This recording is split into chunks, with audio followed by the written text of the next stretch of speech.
Diabetes அதாவது சர்க்கரை நோய் இருக்கவங்களுக்கு சில நேரங்களில் கைகளை ரொம்ப நடுக்கமாக இருக்கிறது, உடம்புல அப்படியே வேர்க்கிறது, இதே ரொம்ப ஃபாஸ்ட்டாக துடிக்கிற மாதிரி ரொம்ப படபடப்பாக இருக்கிறது, தாங்க முடியாத அளவுக்கு திடீர்னு ரொம்ப பசிக்கிறது,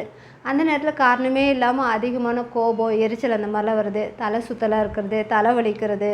அதே மாதிரி கண்ணெல்லாம் மங்கலாக மயமயன்னு இருக்க மாதிரி இருக்கிறது, அந்த மாதிரிலாம் இருக்கும். இதெல்லாம் எதனால் வருது அப்படின்னு பார்த்தோம்னா, அவங்களுடைய ரத்த சர்க்கரையுடைய அளவுகள் 70 மில்லிகிராம் பர் டெசிலிட்டர் இந்த அளவுக்கு கீழே போகிறது, அதாவது 65, 60 இந்த அளவுக்குலாம் போகும்போது இந்த மாதிரியான அறிகுறிகள்லாம் வரலாம். அதனால் யாருக்கு வருது அப்படின்னு பார்த்தோம்னா, அதிகமான அளவுக்கு இன்சுலின் ஊசி போடுறவங்களுக்கு, இல்லை சர்க்கரை மாத்திரை அதிகமான அளவுக்கு போடுறவங்களுக்கு, சரியாக சாப்பிடாமல் இருக்கிறது, இல்லை ரொம்ப லேட்டாக சாப்பிட்றது, அதே மாதிரி கடுமையான உடற்பயிற்சி செய்கிறவங்களுக்கு அவங்களுக்கு இந்த மாதிரிலாம் வரலாம். இந்த மாதிரிலாம் வரும்போது அது சரி பண்ண நம்ம என்ன பண்ணணும் அப்படின்னு பார்த்தோம்னா 15-15 ரூல்ஸ், அதாவது 15 கிராம்ன்ற அளவுக்கு குளுக்கோஸ் தண்ணியில் கலந்து எடுத்துக்கிறது, இல்லை 2 ஸ்பூன் தேன் தண்ணியில் கலந்து எடுத்துக்கிறது, இல்லை பழச்சாறு அதாவது ஃப்ரூட் ஜூஸ் ஒரு அரை டம்ளர் எடுத்துக்கிறது, இல்லை எதுவுமே இல்லை மிட்டாய் தான் இருக்குது, இல்லை சர்க்கரை தான் இருக்குன்னா அதையாவது நம்ம எடுத்துக்கலாம். அந்த மாதிரி எடுத்துகிட்டு ஒரு 15 நிமிஷம் கழித்து நம்ம ரத்த சர்க்கரை அளவுகள் செக் பண்ணி பார்த்து அது நார்மலாக ஆகிடுச்சு அப்படின்னு செக் பண்ணிக்கலாம். இந்த மாதிரி லோ சுகர் பிரச்சனை நமக்கு வராமல் இருக்க என்ன பண்ணணும் அப்படின்னா, நம்ம சரியான நேரத்தில் கரெக்டாக சாப்பிட்றணும், டாக்டர் கன்சல்ட் பண்ணிவிட்டு அதுக்கப்புறம் நம்ம மெடிசன் எடுக்கணும்,